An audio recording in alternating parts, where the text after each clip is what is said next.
Hi buddies, இன்னைக்கு பார்க்கக்கூடிய உண்மை சம்பவம் தமிழ்நாட்டினுடைய ஈரோடு மாவட்டத்திலிருந்து ஒரு குறிப்பிட்ட தொலைவில் அமைந்துள்ள ஒரு ஹைவேல டீ கடை வைத்திருக்கக்கூடிய டீ கடைக்காரருக்கும் அங்கு வேலை பார்க்கக்கூடிய ஊழியருக்கும் நடந்த அதிபயங்கர அமானுஷ நிகழ்வை தாங்க முழுமையாக பார்க்க போயிடும்.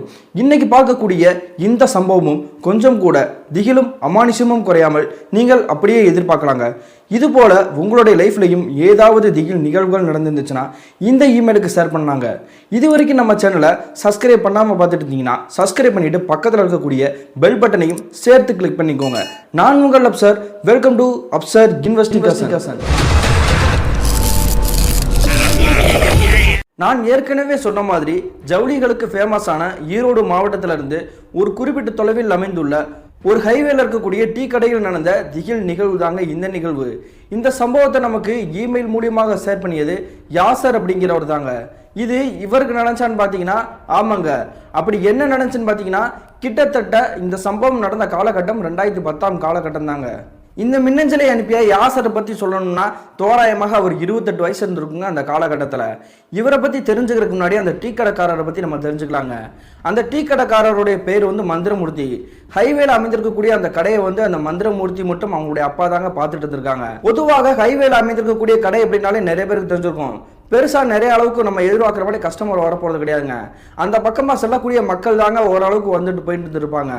அதே மாதிரி காலையில் அதிகாலையில் ஒரு 6 மணிக்கு இந்த கடையை திறந்தார் அப்படின்னா இரவு ஒரு 8:30 கடையை சாத்திட்டு உங்களுடைய வீட்டுக்கே கிளம்பி வந்துருவாங்க. இந்த சம்பவம் நடந்த அன்றைய தினமும் உங்களுடைய வேலையெல்லாம் முடிச்சுட்டு தோராயமாக ஒரு 8 மணிக்கு உங்க வீட்டுக்கு கிளம்பலாம் அப்படின்ற மாதிரி கிளம்பிட்டு இருந்திருக்காங்க. அந்த சமயத்தில் உங்களோட கடைக்கு எதிர்ப்புறத்திலேயே ஒரு பஸ் டிராவல் பஸ் நிற்கிது. உடனே அந்த பஸ்ஸை நிப்பாட்டிட்டு அந்த பஸ்லேருந்து ஒரு 30 பேர் இறங்குறாங்க. எல்லாருமே ஃபேமிலி டூராக வந்திருப்பாங்க போல. இதை பார்த்தது இந்த மந்திரமூர்த்தி மட்டும் அவங்களுடைய அப்பா என்ன நினைக்கிறாங்கன்னா பஸ்ல இருந்து ஒரு 30 பேர் இறங்குறாங்க, அதனால அவங்க எல்லாருக்குமே டீ கொடுத்துட்டு நம்ம வேலையை முடிச்சுட்டு தோராயமாக ஒரு 9 கிளம்பலாம் அப்படின்ற மாதிரி முடிவு எடுக்கிறாங்க. இவங்க நினைச்ச மாதிரி அந்த ஃபேமிலி மெம்பர்ஸ் இவங்க கடையை நோக்கி தாங்க வந்துட்டு இருக்காங்க. அப்படி வந்த பிறகு டீ மட்டும் பிஸ்கட் எடுத்து எல்லாரும் சாப்பிட்டுட்டு இருக்காங்க. அந்த சமயத்தில் அவங்க யாருமே கவனிக்காத நேரத்தில் திடீர்னு வெடி வெடிக்கிற மாதிரி ஒரு சத்தம் கேட்குது. என்னடா இப்படி சத்தம் கேட்குது அப்படின்னு சொல்லிட்டு இந்த 30 பேர் வந்திருக்காங்க இல்லையா, அவங்க மட்டும் இல்லாமல் இந்த டீ கடைக்காரரும் அவங்களுடைய அப்பாவும் வெளியே எட்டி பார்க்குறாங்க. எட்டி பார்த்தா அந்த இடத்துல இருக்கக்கூடிய காட்சியை பார்த்துட்டு மிரண்டு போயிட்டாங்க. என்ன நடந்திருக்கு பார்த்தீங்கன்னா அந்த இடத்துல ஒரு பைக்கில் ஒரு வாலிபர் வந்திருப்பார் போலங்க. அப்படி ஆக்சிடென்ட் ஆகி கீழே விழுந்து கிடந்திருக்காரு.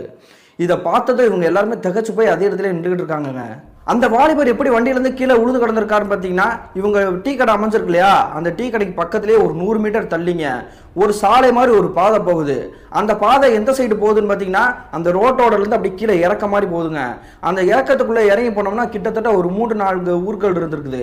அந்த கிராமத்தில் இருக்கக்கூடிய மக்கள் பூரா இந்த ஹைவேல ஷார்ட்கட்டில் வரணும் அப்படின்னு நினைச்சாங்கன்னா இந்த மேண்டு மாதிரி இருக்கக்கூடிய அந்த பகுதியில் தாங்க ஏறி இதில் ஜாயின் பண்ணுவாங்க. அப்படி இந்த 4 ஊர்லேருந்து ஏதோ ஒரு ஊர்லேருந்து வந்த அந்த வாலிபர் தாங்க இந்த மேட்டில் ஏறி இருக்காரு. ஏறின அடுத்த நிமிஷமே இவர் ஹார்ன் அடிக்கல போலங்க. இவர் மேலே தான் தப்பு. சடனா ஸ்ட்ரைட்டா வந்த கார் இவர் அடிச்சு தூக்கி அப்படி வீசிட்டு அவர் வாட்டுக்கு நிக்காம போயிருந்திருக்காங்க. அதன் பிறகுதாங்க எல்லாருமே இப்படி பார்த்துட்டு மிரண்டு போயிருக்காங்க. அதுக்கு பிறகு அந்த வாலிபருக்கு என்ன ஆச்சு அப்படின்ற மாதிரி பக்கத்துல நெருங்கி போய் பார்த்திருக்காங்க. அவருக்கு தலையில மட்டும் தான் அடிபட்டிருக்கு, மற்றபடி எந்த ஒரு பிரச்சனையுமே இல்லை. வண்டி ஒரு பக்கம் சுக்குநூறா செதறி போய் விழுந்து கிடந்திருக்குது. இவர் மட்டும் ஒரு இடத்துல இப்படி தடுமாறி விழுந்து கிடந்திருக்கிறாரு. அதை பார்த்துட்டு இந்த ஃபேமிலி மெம்பர்ஸ்க்கு மனசே கேட்கலங்க. உடனே டீ கடை கிட்ட ஓடி அண்ணா கொஞ்சம் தண்ணி கொடுங்கண்ணா, தாகமா இருக்கும் போல அவருக்கு தண்ணி கொடுப்போம் அப்படின்ற மாதிரி கேட்குறாங்க. அந்த சமயத்தில் இந்த டீ கடைக்காரரும் சரி அவருடைய அப்பாவும் சரி அதெல்லாம் எங்களால் தண்ணி கொடுக்க முடியாது, எங்களுக்கு பயமா இருக்குது, நீங்களே தண்ணி கொடுத்துக்கோங்க அப்படின்ற மாதிரி சொல்றாங்க. உடனே இந்த ஃபேமிலி மெம்பர்ஸுக்கு கோபமே வந்துருச்சு. என்னையா ஒரு மனுஷன் பரிதாபமாக கிடக்கிற, அவனுக்கு தண்ணி கொடுக்கறதுக்கு இப்படி யோசிக்கிற அப்படின்னு சொல்லிட்டு இவங்க ஆல்ரெடி பஸ்ஸில் கொண்டு வந்துருப்பாங்க இல்லையா வாட்டர் கேன்ல தண்ணி, அந்த தண்ணி எடுத்துட்டு அந்த நபரோட முகத்துக்கிட்டே தெளிக்கிறாங்க. அப்படி தெளிச்சது மட்டும் இல்லாமல் அவர்கிட்ட தண்ணி கொடுத்து குடிக்க சொல்றாங்க. அப்படி அந்த வாலிபர் தண்ணியை குடிச்ச பிறகுதாங்க இவங்க எல்லாருமே ஒரு விஷயத்தை நோட் பண்றாங்க. அவரோட தலையில அடிபட்டிருக்கு, பிளட் கிளாட் ஆயிருக்குது, அதனால மற்றபடி எந்த இடத்துல அடிபடல, இது பின்னாடி ஏதாவது பிரச்சனை வந்துடும் அப்படின்ற மாதிரி தெரிஞ்சுக்கிட்டு நாங்க ஆம்புலன்ஸே அரேஞ்ச் பண்றோம், நீங்க போய் மருத்துவமனையில போய் செக் பண்ணி பாக்குறது நல்லதுங்க அப்படின்ற மாதிரி சொல்றாங்க. உடனே அந்த வாலிபர் சுத்தி முத்தி தேடிட்டு அவரோட பைக்கை தாங்க தேடிட்டு இருக்காரு. அந்த சமயத்தில் இவங்க கையில் இருக்கக்கூடிய ஃபோன் எடுத்துட்டு ஃபோன் பண்ணலான்னு ட்ரை பண்ணுறாங்க ஆம்புலன்ஸுக்கு. இதை பார்த்துட்டு டீ கடைக்காரர் இருக்காருல்ல மந்திரமூர்த்தி, அவரும் சரி அவங்களுடைய அப்பாவும் சரி ஃபோன் பண்ணாதீங்க, எங்களுக்கு தேவையில்லாத பிரச்சனை இழுத்து விடாதீங்க, அவர் வண்டி எடுத்துட்டு அவர் முதல்ல கிளம்ப சொல்லுங்க, எதுவாக இருந்தாலும் அவனே பார்த்துக்கட்டும், தேவையில்லாத பிரச்சனை எங்களுக்கு இழுத்து விட்றாங்க அப்படின்ற மாதிரி சொல்றாங்க. இதை கேட்டுட்டு இந்த ஃபேமிலி மெம்பர்ஸுக்கு ஒன்றுமே புரியல. என்னையா பேசிட்டு இருக்க, நீ தண்ணி கேட்டேன் தண்ணி கொடுக்கல, இப்போ என்னன்னா ஆம்புலன்ஸுக்கு ஃபோன் பண்ணாதீங்கன்னு சொல்ற, என்ன பிரச்சனை உனக்கு அப்படின்ற மாதிரி கேட்டிருக்காங்க. ஏயா நீங்க பாட்டுக்கு ஆம்புலன்ஸ் ஃபோன் பண்ணி ஆளை வர வச்சுருவீங்க. இந்த ஹைவேல இருக்கிறதே என்னோட கடை மட்டும்தான், பக்கத்துல இருந்து எந்த கடையும் கிடையாது, ஒரு 10 கிலோமீட்டர் தள்ளி தான் அடுத்த கடையை அமைஞ்சிருக்குது. அதனால எந்த ஒரு பிரச்சனை இருந்தாலும் என்னோட கடையை பிடிச்சி தான் நோண்டுவாங்க. காவல்துறை வந்தாலுமே என்கிட்ட தான் ஏகப்பட்ட கேள்வி கேட்டுக்கிட்டு இருப்பாங்க.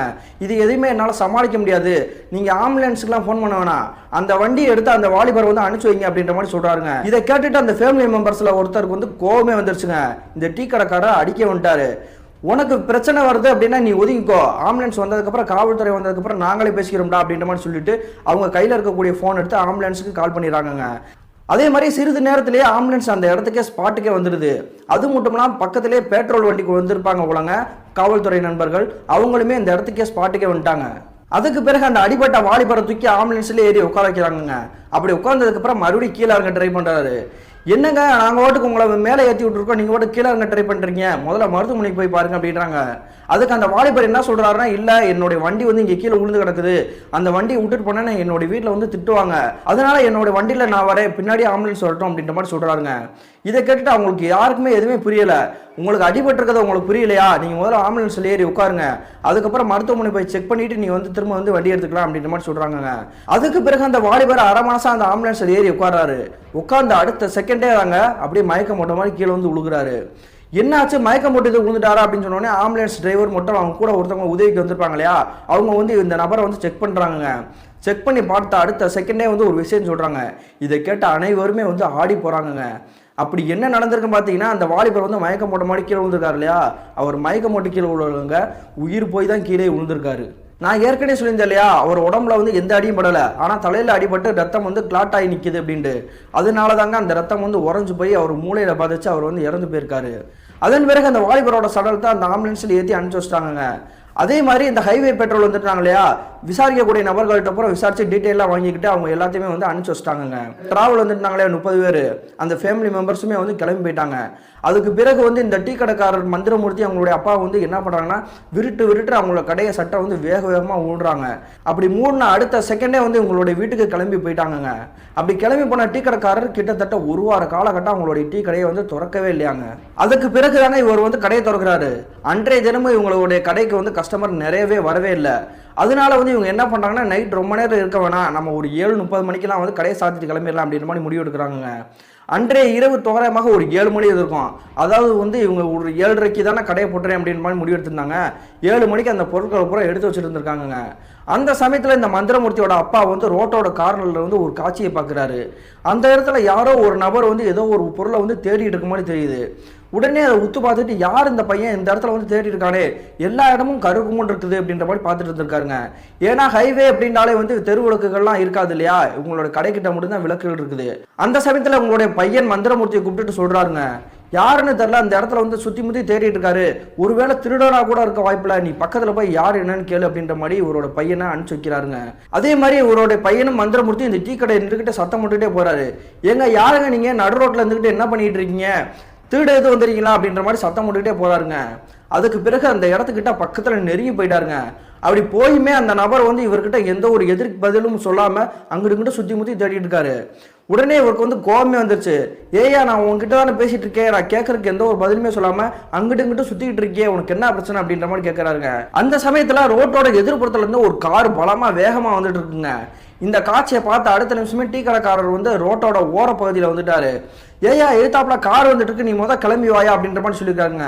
ஆனா அப்பயுமே அந்த நபர் அந்த இடத்துல தாங்க சுத்தி முத்தி தேடிட்டு இருந்திருக்காரு. அந்த சமயத்துல வேகமா வந்த கார் அந்த நபர் இருக்கக்கூடிய இடத்த தாண்டி கிராஸ் பண்ணி போயிருக்குங்க. பார்த்த அடுத்த நிமிஷமே அவருக்கு புரிஞ்சிருச்சுங்க, இவ்வளவு நேரம் நம்ம பேசிட்டு இருந்தது ஒரு மனிதனே கிடையாது, அது ஒரு ஆன்மா அப்படின்ட்டு. என்ன காரணம் பார்த்தீங்கன்னா, ஒரு கார் வேகமாக வரும் பொழுது நடு ரோட்ல நம்ம நிற்க முடியாது, நின்றோம் அப்படின்னா அடிச்சு நம்மளை தூக்கி எரிஞ்சிடும். ஆனா இந்த நபரை தாண்டி அந்த கார் பாட்டுக்கு அப்படி கிராஸ் பண்ணி போயிட்டு இருக்குது இல்லையா, அதை பார்த்துட்டாங்க ஒரு மிரண்டு போய் நிற்கிறாரு. அடுத்த செகண்டே அந்த இடத்த விட்டுட்டு ஓடலாம், நம்ம கடைக்கு போயிடலாம் அப்படின்ற மாதிரி முடிவு எடுத்து நடக்க ஆரம்பிக்கிறாருங்க. பின்னாடி இருந்து ஒரு வாய்ஸ் கேட்குது. என்னோட வண்டியை தேடி கொடுங்க, என்னுடைய வண்டியை தேடி கொடுங்க அப்படின்ற மாதிரி கேட்குதுங்க. இதை கேட்டது திரும்பியே பார்க்காம தலை தெறிக்க ஓடி அந்த கடைக்கிட்டே நெருங்கி போயிட்டாருங்க. அப்படி நெருங்கி போனதுக்கப்புறம் இவங்களுடைய அப்பாவை கூப்பிட்டு வெளியே வர சொல்றாரு. சற்றை விட்டுன்னு வேகமா சாத்துறாருங்க. என்னடாச்சு அந்த பையன்கிட்ட போய் பேசுனியா, யார் அந்த பையன் அப்படின்ற மாதிரி உங்க அப்பா கேட்கிறாரு. யோ நீ பேசாம வாய முடியா, என்ன நடக்குன்னு தெரியாம பேசிட்டு இருக்காத, வண்டியில ஏறும் போது அப்படின்ற மாதிரி வண்டியை எடுத்துட்டு மூவ் பண்ணி இவங்களுடைய கிராமத்துக்கே கிளம்பி வந்துட்டாங்க. அப்படி வீட்டுக்கு வந்த பிறகு மந்திரமூர்த்தியோட முகமே சரியில்லை. இதை பார்த்துட்டு இருந்தா உங்களுடைய அப்பா வந்து துருன்னு கேள்வி கேட்க ஆரம்பிச்சிட்டாரு. என்னடா ஆச்சா, கடையில இருந்தே கோவமாக தான் கிளம்பி வந்த, என்ன நடந்துச்சுன்னு சொல்லவே மாட்டேடா அப்படின்ற மாதிரி கேட்குறாங்க.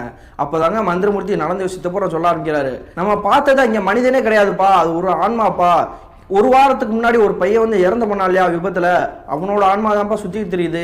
வண்டியை தேடி கொடுன்ற மாதிரி விகாரமா பேசுறேன். இதை கேட்டதுக்கு பிறகுதான் எனக்கு பயத்துல என்ன பண்ணுன்னு தெரியல, அதனாலதான் கடையில இருந்து சாத்திட்டு உன்னை வந்து கூட்டிட்டு வீட்டுக்கே வந்துட்டேன் அப்படின்ற மாதிரி சொல்றாங்க.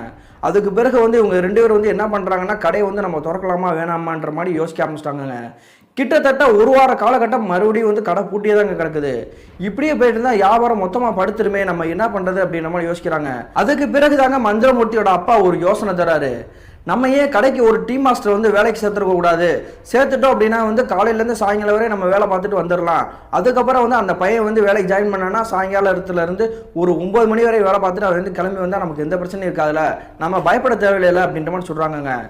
அதே மாதிரி அவங்களுடைய கிராமத்தில் இருக்கக்கூடிய யாசர் அப்படின்ற ஒரு பையன், அதாவது இந்த மின்னஞ்சல் அனுப்பினார் இல்லையா, அந்த பையன் வந்து ஆல்ரெடி டீம் மாஸ்டருங்க, அவருமே வந்து வேலையெல்லாம் கஷ்டப்பட்டு இருந்திருக்காரு. உடனே எங்களுடைய கடைக்கு வந்து நீ வேலைக்கு ஜாயின் பண்ணிக்கோ, நீ கேட்கறத விட எக்ஸ்ட்ராவே காசு தரோம் அப்படின்ற மாதிரி சொல்றாங்க. இந்த விபத்தானது எதுவுமே இந்த யாசர் அப்படின்றவருக்கு வந்து தெரியாது. இத்தனை நாள் வந்து அவர் வெளியூரில் இருக்கக்கூடிய டீ கடையிலாங்க வேலை பார்த்துட்டு இருந்திருக்காரு. இவங்க சொன்னதும் வந்து என்ன சம்பளம் அப்படின்ற மாதிரி விசாரிக்க ஆரம்பிக்கிறாரு. சம்பளம் வந்து 8000 ரூபா வாங்கிக்கோப்பா, காலையிலேருந்து 5 மணி வரை நாங்களே கடையில் பார்த்துக்குவோம், நீ சாயங்காலம் ஒரு 5 மணிக்கு ஜாயின் பண்ண அப்படின்னா ஒரு 8, 8:30, 9 மணிக்குள்ளே கடையை மூடிட்டு நீ வீட்டுக்கு கிளம்பி வந்துடலாம் அப்படின்ற மாதிரி சொல்கிறாங்க. இதை கேட்டதை யாசருக்கு வந்து ஒரே குழப்பம். என்னடா அது வேலை நேரம் வந்து ரொம்ப கம்மியாக இருக்குது, ஏன்னா ஹைவேல இருந்தாலுமே வந்து ஒரு 10 மணி வரையுமாவது கடையை நடத்துவாங்க. ஆனால் இவங்க வந்து 5 மணிலேருந்து 9 மணி வரையும் பார்த்தா போதுமே, அதாவது ஒரு 4 மணி நேரம் தாங்க வருது, அந்த 4 மணி நேரம் பார்த்தாலே உனக்கு வந்து 8000 ரூபா சம்பளம் தருவோமே அப்படின்ற மாதிரி வந்து சொல்கிறாங்களே, இதை எப்படி நம்ம நம்புறது அப்படின்ற மாதிரி யோசிக்கிறாருங்க. இவர் யோசிக்கிறத பார்த்துட்டு இருந்தா மந்திரமூர்த்தி மறுபடியும் பேச ஆரம்பிக்கிறாரு. நீ எதுக்கும் கவலைப்படாத, நான் சொன்ன மாதிரி நீ வந்தா போதும், கடையில் அந்த அளவுக்கு வேலை இருக்காதுப்பா, என்கிட்ட வந்து காசு பணம் நிறையா இருக்குது, உனக்கு சம்பளம் கொடுக்கறதுனால எனக்கு வந்து கை வலிக்க போறது இல்லை, நீ முதல்ல வேலைக்கு வந்து ஜாயின் பண்ணிக்கோ, நீ எப்போ ஜாயின் பண்ற அப்படின்ற மாதிரி கேட்கிறாரு. இதை கேட்டது யாசருக்கு வந்து வேற வழி இல்லைங்க, ஏற்கனவே அவர் வேலை இல்லாம தான் இருக்கிறாரு. அப்படி வேலைக்கு போறா இருந்தாலுமே வெளியூருக்கு தான் போய் ஆகணும், அவர் இருக்கக்கூடிய கிராமம் வந்து குக்கிராமம் தான். அதனால நமக்கு சம்பளம் 8000 ரூபா கொடுக்குறேன்றதா அது பெரிய விஷயம், நம்ம போய் ஜாயின் பண்ணிக்கலாம் அப்படின்ற மாதிரி முடிவு எடுத்து நாளைக்கே நான் வேலைக்கு ஜாயின் பண்ணுறேன் அப்படின்ற மாதிரி சொல்கிறாருங்க. இந்த யாசருடைய குடும்பத்தை பற்றி சொல்லணும்னா, அப்பா அம்மா, யாசர் அவங்களுக்கு ஒரு தங்கச்சி இருந்திருக்காங்க. அவங்களுடைய தங்கச்சி வந்து படிச்சுட்டு இருந்திருக்காங்க. அந்த சமயத்தில் தான் இந்த டீ கடைக்காரர் வந்து வேலைக்கு ஜாயின் பண்ணிக்கிறேன் அப்படின்னு வந்து கேட்டார் இல்லையா, அந்த விஷயத்தை அவங்களுடைய அப்பா அம்மா கிட்ட வந்து சொல்கிறாரு. அதே மாதிரி அவங்களுமே வந்து பர்மிஷன் கொடுத்துறாங்க. மறுநாளே அந்த டீ கடையில் போய் ஜாயின் பண்ணிடுறாருங்க, அந்த ஹைவேல இருக்கக்கூடிய அந்த டீ கடையில். அப்படி வேலைக்கு ஜாயின் பண்ணி கிட்டத்தட்ட ஒரு 3 நாட்களாக ஒரு விஷயத்தை வந்து ஒரு நோட் பண்ணிட்டே இருக்காரு.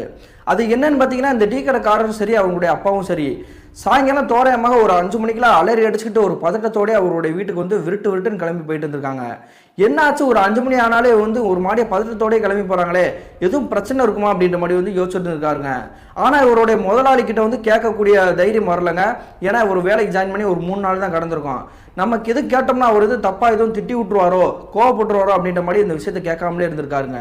அது மட்டும் இல்லாமல் இந்த யாசர் வேலைக்கு ஜாயின் பண்ணி ஒரு 4 நாள் கடந்திருக்குங்க. அந்த சமயத்தில் அந்த மந்திரமூர்த்தி டீ கடைக்காரர் இருக்கார் இல்லையா, அவர் வந்து இவர்கிட்ட ஒரு விஷயம் கேட்க ஆரம்பிக்கிறாரு. நீ நைட் வரை இங்கே ஒரு 8:30, 9 மணி வரையும்னா நீ கடையை திறந்து வச்சுருக்கணும்டா, 5 மணிலேருந்து ஒரு 6 மணி வரை தான் பிஸ்னஸ் நல்லா நடக்கும், கஸ்டமரும் அந்த டயத்துக்கு தான் வருவாங்க, அதுக்கப்புறம் வந்து பெருசாக யாருமே வரமாட்டாங்க, ஒரு 8, 8:30க்கெலாம் நீ மூடிட்டு வந்து உன்னுடைய வீட்டுக்கே கிளம்பி போயிரு, நீ பத்திரமா இருக்கிறதா எங்களுக்கு ரொம்ப முக்கியம் அப்படின்ற மாதிரி சொல்லியிருக்காங்க. அப்பயுமே இந்த யாசருக்கு வந்து ஒன்றுமே புரியல.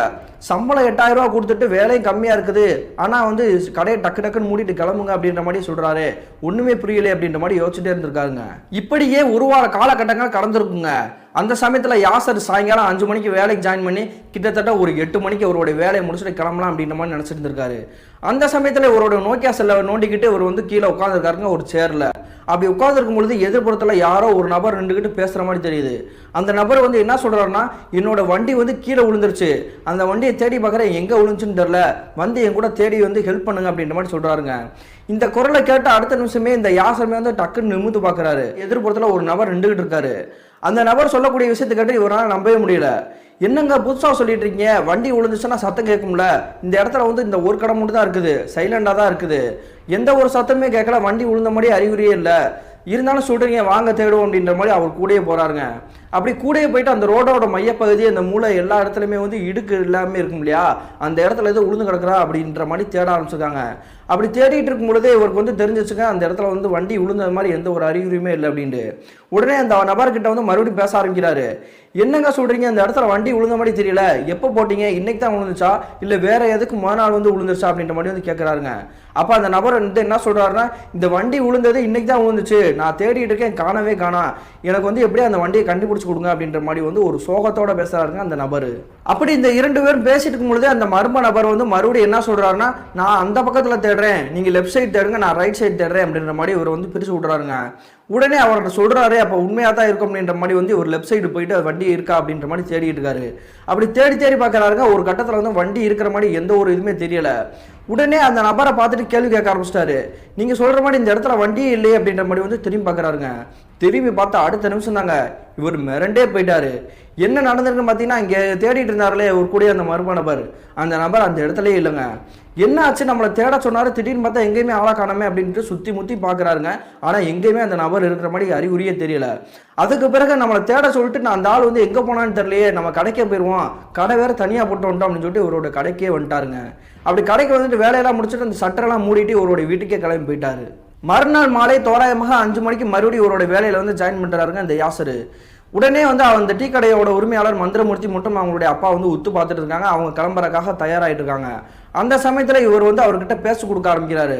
நேற்று நைட்டு வந்து ஒரு நபர் வந்து வண்டி காணோம் அப்படின்ற மாதிரி தேட சொன்னார், நானும் கூட போய் தேடிட்டு இருந்தேன், திடீர்னு எங்கே போனாருன்னே தெரில, ஆளே காணா, ஆனால் வண்டி விழுந்த மாதிரி எந்த ஒரு சத்தமும் கேட்கல, திடீர்னு ஏன் இப்படி வந்தார், எதுக்காக தேடினாரு, என்னை எதுக்கு கூப்பிட்டாருன்னு ஒன்றுமே தெரியல, அதுக்கப்புறம் அவர் வந்து எங்கே போனாருன்றது ஒன்றுமே புரியல, ஒரே மர்மமாக இருக்குது அப்படின்ற மாதிரி சொல்கிறாங்க. இந்த விஷயத்தை கேட்ட அடுத்த நிமிஷமே மந்திரமூர்த்தி மட்டும் அவங்களுடைய அப்பாவோட முகத்தில் ஆடலைங்க. அப்படியே குப்புன்னு வேர்த்த மாதிரி உருன்னு உட்காந்துருக்காங்க. என்னாச்சு, நான் பாடு சொல்லிட்டு இருக்கேன், நீங்க ஏன் ஒரு மாதிரியா இருக்கீங்க அப்படின்ற மாதிரி கேட்குறாங்க. கேட்ட அடுத்த நிமிஷமே மந்திரமூர்த்தி வந்து கோபத்தோட பேச ஆரம்பிக்கிறாரு. உன்னோட வேலை என்ன, உனக்கு என்ன வேலை கொடுத்தோம், நீ டீ கடையில் மட்டும் தானே இருக்கணும், யாராவது வந்து தேடினாங்கன்னா அவங்கக்கிட்ட எதுக்கு நீ போய் பேசுகிற, எதுக்காக போய் தேட போகிற, அப்போ டீ கடையில் வந்து யாராவது திருடிட்டாங்கன்னா வந்து நீயா பதில் சொல்லுவா அப்படின்ற மாதிரி வந்து கோவப்பட்டு பேசுகிறாரு. நான் வந்து வேணும்னேலாம் போய் தேடல, அந்த நபர் வந்து பாவமாக சொல்லிட்டு இருந்தாரு, அதுக்காக தான் நான் ஹெல்ப் பண்ணலான்றதுக்காக போனேன், இனிமேல் நான் அந்த டீ கடையை விட்டு நான் எங்கேயுமே போக மாட்டேனா அப்படின்ற மாதிரி மன்னிப்பு கேட்டிருக்காருங்க. அதுக்கு பிறகு இந்த இருவருமே வந்து அவங்களோட வீட்டுக்கே கிளம்பி போயிட்டாங்க. அன்றைய கிழமை ஞாயிற்றுக்கிழமை இருந்திருக்கும், அதனால வந்து லீவ் டைம் அப்படின்றனால நிறைய வண்டி அந்த ஹைவேல வந்து போய்கிட்டே இருந்திருக்குது. அது மட்டும் இல்லாமல் இவங்களுடைய டீ கடைக்கிட்ட நிப்பாட்டி டீ சாப்பிட்டுட்டு போகிறதுக்காக நிறைய பேர் வந்துட்டு இருந்திருக்காங்க. அதனாலவே வந்து இவருடைய கடை வந்து சாத்திரக்கு கிட்டத்தட்ட ஒரு 8:30 மணிக்கு கடந்துருச்சுங்க.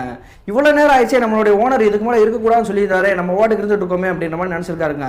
ஆனால் கஸ்டமர் அடிக்கடி வந்துட்டே இருக்கிறனால வந்து கிட்டத்தட்ட தோராயமாக ஒரு 9:15 ஆயிடுச்சு. அதன் பிறகு எல்லா கஸ்டமர் போன பிறகு இந்த டீ கடையை மூடி நம்ம கிளம்பலாம் அப்படின்ட்டு நினைக்கும் பொழுது மறுபடியும் இவருக்கு பேரெதிர்ச்சி. என்ன நடந்திருக்குன்னு பார்த்தீங்கன்னா, முதல் நாள் ஒரு நபர் வந்துட்டு வண்டி காணா அப்படி தேடி கொடுங்க அப்படின்ற மாதிரி வந்து கேட்டார் இல்லையா, அதே நபர் இவருடைய சட்டருக்கு முன்னாடி வந்து நின்றுட்டு இருக்காருங்க. இவர் ஆல்ரெடி வந்து சட்டரை வந்து கீழே இறக்கி இருக்காருங்க. இறக்குனதோட வந்து பதில் பேச ஆரம்பிக்கிறாரு. என்னங்க நீங்க நேற்று வந்து தேட வந்தீங்க, உங்க கூட தான் நான் பாவனை தேடிட்டு இருந்தேன், ஆனா நீங்க திடீர்னு எங்க போனீங்கன்னே தெரியல, நான் வந்து என்னுடைய ஓனர் கிட்ட வந்து சொன்னா சத்தம் போடுறாரு, யார் எந்த ஹெல்ப் கேட்டாலும் பண்ணாது அப்படின்ற மாதிரி சொல்லுவாரு, அதனால நான் வண்டிலாம் தேட வர முடியாது, நீங்க முதல் கிளம்பி போங்க அப்படின்ற மாதிரி சொல்றாருங்க. அதன் பிறகு அந்த நபர் வந்து ஓன்னு அழுக ஆரம்பிச்சாருங்க. என்னுடைய வண்டி வந்து இங்க விழுந்தது எப்போ விழுந்ததுன்னு தெரியல, நான் அடிபட்டதுனால வந்து நான் வந்து வண்டியில ஏறி என்னை ஆம்புலன்ஸ்ல ஏற்றிட்டு போயிட்டாங்க, அதுக்கப்புறமா வந்து நான் வண்டியை தேடுறேன், என்னுடைய வண்டியை கிடைக்கவே இல்லை, தயவு செஞ்சு கெஞ்சி கேட்குறேன், எனக்காக வந்து வண்டியை தேடுங்க அப்படின்ற மாதிரி சொல்றாருங்க. ஒரு கட்டத்தில் யாசருக்கு வந்து மனம் முருகி போயிட்டாருங்க. என்னடா அது, இந்த நபர் இவ்வளோ அழுதுட்டு இருக்காரு, நம்ம வண்டியை வந்து ரொம்ப மிஸ் பண்ணுறாரு போல, கஷ்டப்பட்டு வாங்கியிருப்பார் போல, நம்ம சரி நம்ம வண்டியை போய் தேடலாம் அப்படின்ற மாதிரி அந்த நபரோடு சேர்ந்து மறுபடியும் அந்த ரோட்டோட மையப்பகுதியில் தேட ஆரம்பிக்கிறாங்க. அப்படி இந்த இருவரும் கிட்டத்தட்ட ஒரு அரை மணி நேரமாக தொடர்ந்து தேடிட்டு தாங்க இருந்திருக்காங்க. ஆனால் வண்டி கிடைக்கிற மாதிரி தெரியல. ஒரு கட்டத்தில் ஒரு வெறுத்தே போயிட்டாருங்க. நீங்கள் சொல்கிற மாதிரி இந்த இடத்துல வண்டியே இல்லை, வேற ஏதோ ஒரு இடத்துல தான் நீங்கள் போட்டிருப்பீங்க போல, இல்லைன்னா வேற யாராவது திருடங்க வந்து அந்த வண்டியை தூக்கிட்டு போயிருப்பாங்க, நீங்கள் இங்கே வந்து தேடுறது வேஸ்ட்டுங்க அப்படின்னு சொல்லிட்டு டக்குன்னு திரும்புறாங்க. திரும்பி பார்த்தா அடுத்த நிமிஷம் தாங்க இவருடைய வாழ்க்கையில கற்பனை பண்ண முடியாத காட்சி இவர் கண்ணு முன்னாடி தெரியுது. அப்படி என்ன நடந்திருக்குன்னு பார்த்தீங்கன்னா, இவ்வளவு நேரம் நம்ம வந்து ஒரு மனிதன் கிட்ட தான் பேசிட்டு இருக்கோம் அப்படின்னு நினைச்சாரு. ஆனா அந்த இடத்துல வந்து நிக்கிறது வந்து மனிதனே கிடையாது, அது ஒரு ஆன்மா அப்படின்றது வந்து அப்பதாங்க தெரிஞ்சிருக்குது. என்ன காரணம் பார்த்தீங்கன்னா, இங்க நிற்கக்கூடிய ஒரு மனிதனா இருக்கக்கூடிய அந்த நபர் இருக்கார் இல்லையா, மர்ம நபர், அவர் வந்து கருகருன்னு கரிய உருவமா மாறி இருக்காருங்க. இதை பார்த்ததும் மிரண்டு போயிட்டாரு. என்னடா அது, நம்ம தெரியாதனமா வந்து மாட்டிக்கிட்டோமே, நம்மளுடைய முதலாளி வந்து வரக்கூடாதுன்னு சொன்னாரு, தெரியாதனமா உதவி பண்ணுன்னு சொல்லி மாட்டிட்டோமே அப்படின்ற மாதிரி நினைக்கிறாரு. அதுக்கு பிறகு ஒரு நிமிஷம் கூட நம்ம இங்க இருக்கக்கூடாதா, நம்ம எப்படியாவது தப்பிச்சாகணும் அப்படின்ற மாதிரி நினைச்சிட்டு இவருடைய வண்டியில ஏறி உட்காந்துட்டு ஸ்டார்ட் பண்றாருங்க. ஸ்டார்ட் பண்ணா வண்டி ஸ்டார்ட்டே ஆக மாட்டேங்குது. உடனே வந்து திடீர்னு ஒரு வாய்ஸ் வேற கேட்குதுங்க. அந்த கருகருன்னு இருக்கக்கூடிய கரிய உருவம் இருக்கு இல்லையா, அந்த ரோட்ல இருந்து அப்படியே சல்லுன்னு இப்படி கிராஸ் ஆகி இவருடைய வண்டி கிட்ட பக்கத்துல வந்து நிக்குதுங்க. என்னுடைய வண்டியை வந்து தேடி கொடு, நீ தான் எனக்கு வந்து வண்டியை எனக்கு எடுத்து கொடுக்கணும் அப்படின்ற மாதிரி வந்து விகாரமாக கேட்குது. இவர் வந்து எதுவுமே சொல்லாமல் வந்து வண்டியை மூவ் பண்ணால் மறுபடியும் ஸ்டார்ட் பண்ணுறாரு. ஆனால் ஸ்டார்ட் ஆகலை. அடுத்த செகண்டே அந்த கரிய உருவம் வந்து என்ன பண்ணுதுன்னா, கொஞ்சம் ஆங்காரமாகவே பேச ஆரம்பிச்சிருச்சு. என்னுடைய வண்டியை எடுத்துக்கூடுன்னு சொல்லிட்டு இருக்கே, நீ பாட்டுக்கு போயிட்டு இருக்க, என்னுடைய வண்டி எடுத்துக்கொடு அப்படின்ற மாதிரி ஒரு குரலை மாற்றி இருக்குது. இவருடைய வண்டியை வந்து மறுபடியும் ஸ்டார்ட் பண்ணுறாருங்க. உடனே ஸ்டார்ட் ஆயிடுச்சு. அப்படி ஸ்டார்ட் ஆனது பிறகு அந்த வண்டியை எடுத்துட்டு இவருடைய இந்த ரோட்டோட கீழே வந்து ஒரு இறக்கமா இருக்கும்னு சொன்னீங்க இல்லையா, 4 ஊரை சேர்ந்த அந்த பாதையிலே வந்து வண்டியை இறக்கியிருக்காருங்க. அப்படி இறக்கி கொஞ்சம் தூரம் தாங்க டிராவல் பண்ணிப்பாரு. மறுபடியும் இவருக்கு பேரெதிர்ச்சி. இவ்வளவு நேரமா அந்த ரோட்டுக்கு மேல தானே அந்த ஆன்மா நின்றுட்டு இருந்துச்சு. இப்ப திடீர்னு பார்த்தா அவர் வண்டி வந்து ஒரு இறக்கத்துல இறக்குனாரு இல்லையா, இவருக்கு ஆப்போசிட்லயே நிக்குதுங்க. அந்த கரிய உருவத்தை பார்த்து அடுத்த செகண்டே அவருடைய வண்டி வந்து அப்படி கீழே போட்டிருக்காரு. கீழே போட்டது மட்டும் இல்லாமல் இவரும் தட்டு மாதிரி அப்படி குப்பரை கழிச்சு விழுந்திருக்காருங்க. உளுந்த உடனே பார்க்குறாரு, கை கால் உடம்பு எல்லாமே பலமாக சரிச்சிருக்குது. இதுக்கப்புறமா நம்ம வந்து நிற்கக்கூடாது, நின்றா நம்மளுடைய உயிருக்கே ஆபத்தாயிரம் அப்படின்னு சொல்லிட்டு பயத்தோட பதட்டத்தோட அந்த வண்டி எடுத்துட்டு மறுபடியும் ஸ்டார்ட் பண்ணி இவருடைய கிராமத்துக்கே போயிட்டாருங்க. மறுநாள் காலையில் விடிஞ்ச பிறகு யாசருடைய அப்பா என்ன பண்ணுறாருன்னா, அந்த டீ கடைக்காரர்கிட்டே போய் சாவியை போய் கொடுத்துறாருங்க. ஏன்னா இவர் டெய்லி வந்து வீட்டுக்கு வந்த பிறகு சாவியை வந்து காலையில் அவர்கிட்ட ஒப்படைக்கிறது வழக்கம். அதே மாதிரி சாவியை கொடுத்துட்டு இன்னைக்கு எங்கள் பையன் வந்து லீவு அப்படின்ற மாதிரி சொல்லிட்டு வந்துடுறாரு. கிட்டத்தட்ட ஒரு 2-3 நாட்களாகவே வந்து இந்த யாசர் வந்து டீ கடைக்கு வேலைக்கு ஜாயின் பண்ணவே இல்லைங்க. அதே மாதிரி ஒரு மாலை தோராயமாக ஒரு 5 மணிக்கெல்லாம் கடையை மூடிட்டு இவருடைய வீட்டுக்கே கிளம்பி வந்துட்டு இருக்காரு. என்னடா அது, ஒரு 3 நாளாக வந்து யாசர் வேலைக்கே வரவே இல்லையே, அவனை போய் சத்தம் போடலாம் அப்படின்ற மாதிரி உங்களுடைய அப்பா கிட்ட டீ கடையில் நின்று பேசிட்டு இருந்திருக்காரு. அந்த சமயத்தில் எதிர்ப்புறத்தில் ஒரு கூட்டமாக ஒரு 4-5 நபர்கள் வந்துட்டு இருந்திருக்காங்க. யார் இந்த நபர்கள், என்ன ஆச்சு அப்படின்ற மாதிரி ஒத்து பார்த்துட்டு இருக்காரு. அந்த நபர்கள் வந்து ஒத்து பார்த்தா பிறகுதாங்க தெரியுது அது வேற யாருமே கிடையாது, இந்த யாசர் இருக்கார் இல்லையா, அவருடைய அப்பா, சித்தப்பா, யாசர் எல்லாமே ஒன்னாதாங்க வந்துட்டு இருக்காங்க. என்னாச்சு, ஏன் இப்படி மொத்தமா வந்துட்டு இருக்காங்க அப்படின்ற மாதிரி நினைச்சு பார்த்துட்டு இருக்காரு. வேலை நேரம் கம்மியா கொடுத்துட்டு சம்பளம் அதிகமா கொடுக்குறப்ப எனக்கு சந்தேகம் வந்துச்சு. இருந்தாலுமே என்னுடைய பையன் வந்து இங்க வேலைக்கு வந்து ஜாயின் பண்றேன், விருப்பப்பட்டு தான் போறேன் அப்படின்ற மாதிரி சொன்னனாலதான் வந்து நானே அனுப்பிச்சு வச்சேன். 2 நாளா வந்து உடம்பு முடியாம கிடக்குறான், சாப்பிட்ற சாப்பாடு பூரா எரிக்கழிச்சிட்டு இருக்குது, வாமிட் பண்ணிக்கிட்டு இருக்கான், அவனுடைய உடம்புல வந்து காய்ச்சல் அடிக்குது, என்ன நடக்குதுன்னே தெரியல, நைட் ஆயிடுச்சுன்னா வந்து அலறி அடிச்சுட்டு கத்திட்டு எந்திரிச்சு உட்காடுறான், என்னோட பையனுக்கு என்னாச்சு, நீ எதுவும் சூனி எதுவும் வச்சுட்டியா அப்படின்ற மாதிரி கேட்க ஆரம்பிக்கிறாருங்க அந்த யாசருடைய அப்பா. இந்த விஷயத்தை கேட்ட அடுத்த நிமிஷமே அந்த மந்திரமூர்த்தி இருக்கார் இல்லையா, அவரு ஓன்னு அழுக ஆரம்பிச்சிடாரு. என்னை மன்னிச்சிருங்க, நான் இதுக்கு காரணம் கிடையாது, இங்க வேற ஒரு விஷயம் நடந்துட்டு இருக்குது, அதனாலதான் உங்களுடைய பையனை பயந்து இப்போ உடம்பு முடியாம இருக்கான் அப்படின்ற மாதிரி சொல்லியிருக்காங்க. இதை கேட்டதுக்கு பிறகுதாங்க இந்த மந்திரமூர்த்தி அப்படின்றவர் வந்து நடந்த எல்லா விஷயத்தையும் ஒவ்வொன்றா சொல்ல ஆரம்பிச்சிருக்காரு. 2 வார காலகட்டத்துக்கு முன்னாடி ஒரு வாலிபர் வந்து விபத்தாகி இறந்து போனார் இல்லையா, அவர் வந்து நம்மளுடைய கிராமத்துல இருந்து பக்கத்தில் இருக்கக்கூடிய கிராமத்தை சேர்ந்தவர் தான். அவருடைய ஆன்மா தான் இந்த இடத்துலயே சுத்திட்டு இருந்திருக்குது. இதை நானும் என்னுடைய அப்பாவும் கண்கூடா பார்த்துட்டோம். இதுக்கப்புறம் சாயங்கால நேரத்துக்கு மேல இந்த கடையில வந்து இருக்க முடியாது அப்படின்ற பயந்துக்கிட்டு தான் ஒரு ஆளை வந்து வேலைக்கு சேர்த்து விட்டோம். அதே மாதிரி அந்த பையனுக்கு வந்து சம்பளமும் கூட கொடுத்து இரவு நேரத்துக்கு மேல ஒரு 8 மணிக்கு மேல இருக்க வேணா, நீ வீட்டுக்கு கிளம்பிடு அப்படின்ற மாதிரி நாங்க சொன்னோம். ஆனா அதை சொல்றக்கூடிய விஷயத்தை எதுவுமே கேட்காம உங்களுடைய பையனை வந்து ஒரு 9 மணி வரைக்கும் கடை திறந்து வச்சிருக்கான். அதனாலதான் அந்த ஆன்மா வந்து அவனை பயமுறுத்தி இருக்கு, இதுக்கு நாங்க காரணம் ஆக மாட்டோம் அப்படின்ற மாதிரி சொல்லியிருக்காருங்க. இதை கேட்டதுக்கு அப்புறம் யாசருடைய அப்பாவுக்கும் உங்களுடைய சித்தப்பாவுக்கும் கோவம் வந்து இவரை வந்து அடிக்கவே வந்துட்டாங்க. அதுக்கு பிறகு மந்திரமூர்த்தியோட அப்பா ஒரு கட்டத்தில் வந்து என்ன பண்றாருன்னா, இவர்கிட்ட மன்னிப்பு கேட்க ஆரம்பிச்சாருங்க. நாங்க செஞ்சது எல்லாமே தப்பு தான், விட்டுருங்க அப்படின்ற மாதிரி சொல்றாங்க. இந்த பிரச்சனை வந்து நீங்க முன்னாடியே சொல்லியிருந்தா என்னோட பையனை வந்து நான் வேலைக்கு ஜாயின் பண்ணி விட்டுருக்க மாட்டேன், அனுப்பிச்சு விட்டுருக்க மாட்டேன். நீங்க எதுவுமே சொல்லாம எல்லாத்தையும் மறைச்சிட்டு இப்போ வந்து உங்க மேல ஒரு தப்பு இல்லை அப்படின்ற மாதிரி சொல்றீங்களா, நான் வந்து காவல்துறையிட்ட கம்ப்ளைண்ட் பண்ண போறேன் அப்படின்ற மாதிரி வந்து மிரட்டி இருக்காரு. அதுக்கு பிறகு அவருடைய அப்பா வந்து கெஞ்சல வந்து இவர் வந்து சரி போயிட்டு போறாரு பாவம் அப்படின்ற மாதிரி விட்டுட்டாங்க. அதே மாதிரி அவங்களோட பையன் யாசரை வந்து இந்த டீ கடையிலேருந்து வேலையை விட்டு நிப்பாட்டிட்டு அவங்களுடைய வீட்டுக்கே கூட்டிகிட்டு வந்துட்டாங்க. அப்படி வீட்டுக்கு கூட்டிகிட்டு வந்த பிறகு கிட்டத்தட்ட ஒரு 2 நாட்களுக்கு பிறகு இந்த மந்திரமூர்த்தி இருக்கார் இல்லையா, அவரும் சரி அவருடைய அப்பாவும் சரி அந்த டீ கடையை வந்து ஒரு 2 நாள் திறப்பாங்களாங்க, மறுபடியும் ஒரு 2 நாள் லீவ் விட்டுருவாங்களாம், மறுபடியும் திறப்பாங்களாம், லீவ் விட்டுருவாங்களாம். இப்படி பூட்டியே அந்த கடை கடந்திருக்குங்க. இந்த சம்பவம் நடந்த 1 மாத காலகட்டம் கடந்திருக்குங்க. அந்த சமயத்தில் வந்து இந்த மந்திரமூர்த்தி டீ கடைக்காரர் இருக்கார் இல்லையா, அவருடைய இருக்கக்கூடிய கிராமத்தில் தாங்க இந்த யாசருமே இருந்திருக்கிறாரு. அதனால அந்த ஏரியாவில் வந்து என்ன பிரச்சனை நடந்தாலுமே வந்து இவங்களுக்கு தெரிஞ்சிடும். அதே மாதிரி தோராயமாக இரவு ஒரு 8 மணிக்கு வந்து எல்லாருமே கூட்டமாக ஓடுற மாதிரி விஷயம் தெரிய வருது. எதுக்காக அப்படி கூட்டமாக போகிறாங்க அப்படின்ற மாதிரி பார்க்குறாங்க. இந்த மந்திரமூர்த்தி டீ கடைக்காரர் இருக்கார் இல்லையா, அவருடைய வீட்டுக்கு தான் போயிட்டு இருக்காங்க. அதே மாதிரி யாசர் அந்த வீட்டுக்கிட்டே நெருங்கி போயிட்டு என்னாச்சு என்ன பிரச்சனை அப்படின்ற மாதிரி கேட்குறாங்க. அப்படி கேட்கும் பொழுதாங்க தெரியுது, இந்த மந்திரமூர்த்தி டீ கடைக்காரர் இருக்கார் இல்லையா, அவரும் சரி அவருடைய அப்பாவும் சரி இருவருமே வந்து வாகனத்தில் வந்துட்டு இருந்திருக்காங்க போல. அப்படி வந்துட்டு இருக்கும் பொழுது எதிர்ப்புறத்தில் யாரோ கிராஸ் ஆகிற மாதிரி உள்காட்டுற மாதிரி தெரிஞ்சிருக்கு. உடனே வண்டியை வந்து கீழே போட்டிருக்காருங்க. கீழே போட்ட அடுத்த செகண்டே இவங்களுடைய அப்பாவுக்கு வந்து பலமாக அடிபட்டு அதே இடத்துல இறந்து போயிருந்திருக்காரு. அதன் பிறகு இவங்க வந்து வீட்டுக்கே கூட்டிகிட்டு வந்திருக்காங்க, ஆஸ்பத்திரிக்கெலாம் போயிட்டு. அப்படி போயிட்டு வந்த பிறகு மந்திரமூர்த்திக்குமே வந்து காலில் பலமாக அடிபட்டுருக்குது. அவர் சொல்லி தாங்க இவங்க எல்லாருக்குமே தெரிய வந்திருக்குது, யாரோ ஒரு நபர் வந்து உள்காட்டுற மாதிரி தெரிஞ்சிச்சு. ஆனால் அந்த நபர் வந்து யாருமே என்னன்னு தெரியவே இல்லை, கண்ணுக்கு தெரியாத மாதிரி இருந்துச்சு, அது ஒரு ஆன்மாவாக தான் இருக்கும் அப்படின்ற மாதிரி வந்து அந்த ஏரியாவில் இருக்கக்கூடிய நபர்கள் கூட பேசிகிட்டு இருந்திருக்காங்க.